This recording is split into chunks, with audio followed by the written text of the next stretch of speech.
ಮೌಲ್ಯಗಳನ್ನು ಬಿತ್ತಿ ಆದರ್ಶಗಳನ್ನು ಸದ್ಗುಣಗಳನ್ನು ಬಿತ್ತುವಂಥ ಏಕೈಕ ಕಾರ್ಯಗಾರ ಯಾವುದಾದ್ರೂ ಇದ್ರೆ ಅದು ಪ್ರವಚನದ ಕಾರ್ಯಗಾರ ಒಂದೇ.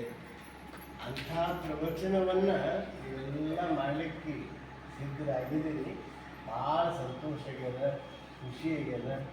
ಅದಕ್ಕೆ ಆ ಪ್ರವಚನ ಮನುಷ್ಯನ ಮನಸ್ಸನ್ನು ಅರಳಿಸ್ತದೆ. ಒಂದು ಮಾತು ಜೀವನದ ದಿಕ್ಕ ಬದಲಾಯಿಸ್ತದೆ.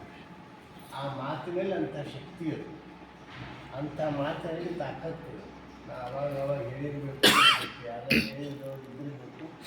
ನಾನೊಮ್ಮೆ ಗುರುಗಳು ಟ್ರೈನಿಂಗ್ ನಡೆದಿದೆ. ಟ್ರೈನಿಂಗ್ ಹೋದಾಗ ಅಲ್ಲೊಬ್ಬ ಟ್ರೈನ್ ಪಟ್ಟಿ ಮೇಲೆ ಟ್ರೈನ್ ಬಿಟ್ಟ ತಕ್ಷಣ ಆತ್ಮಹತ್ಯೆ ಮಾಡ್ಕೋಬೇಕು ಅಂತ ಒಳಗೆ ಬೀಳಬೇಕು ಅಂತ ಮಾಡಿದ್ದ ಪ್ಲ್ಯಾನ್.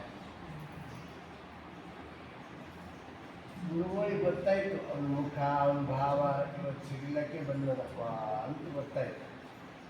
ಟ್ರೈನ್ ಟೈಮ್ ಆಗ್ಯಾದ, ಇನ್ನೇ ಒಂದು ನಿಮಿಷ ಅರ್ಧ ನಿಮಿಷದ ಟ್ರೈನ್ ಬಿಡ್ತು. ಅವನಿಗೆ ಉಪದೇಶ ಮಾಡ್ಲಿಕ್ಕೆ ಟೈಮ್ ಇಲ್ಲ. ಉಪದೇಶ ಮಾಡ್ಕೊತ ಕುಂತರ ಟ್ರೈನ್ ತಪ್ಪು. ಟ್ರೈನಿಗೆ ಹೋದ್ರೆ ಅವ ಸಾಯ್ತಾನೆ.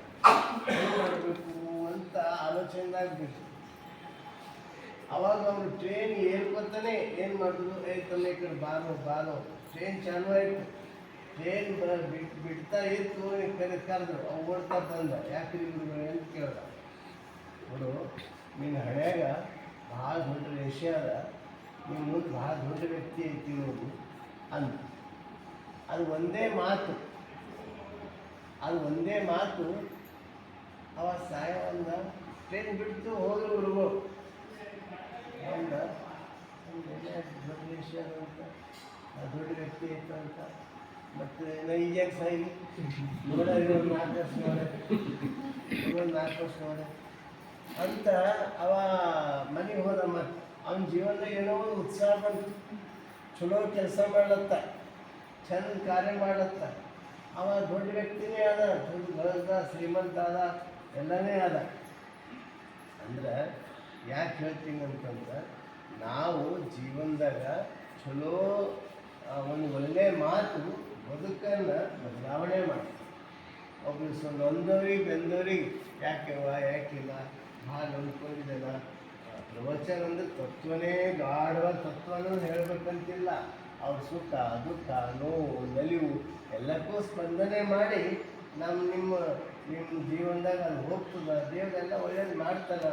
ಅದು ಸುಖ ಹಗಲಾದ್ಮೇಲೆ ರಾತ್ರಿ ಬರ್ತದೆ, ರಾತ್ರಿ ಆದ್ಮೇಲೆ ಮತ್ತು ಹಗಲು ಬಂದೇ ಬರ್ತದೆ. ಹಿಂಗೆ ಜೀವನದಾಗ ಒಂದು ಸ್ವಲ್ಪ ಅಲ್ಲಿ ಅವನಿಗೆ ಪರಿಣಾಮ ಆಗಂಗೆ ಹೇಳಿದ್ರೆ ಅವ್ನು ಬದುಕು ಅಸಲ. ಈಗ ಯಾವಾಗಲೂ ನಮ್ಮ ಕಷ್ಟದಾಗಿದ್ದವರು ತತ್ವ ಕೇಳಲ್ಲ. ಆ ಕಷ್ಟ ಹೆಂಗೆ ಬಗೆಹರಿತೋ ಅದನ್ನ ಲೆಕ್ಕ ಹಾಕ್ತಾರೆ. ಆ ಕಷ್ಟದಾಗಿರೋರು ಮೊದಲು ಕಷ್ಟದಾಗ ಅವ್ರಿಗೆ ಸ್ಪಂದನೆ ಮಾಡಬೇಕು. ನಾವು ಅವ್ರಿಗೆ ಸ್ಪಂದನೆ ಮಾಡಿದ್ರೆ ಅದು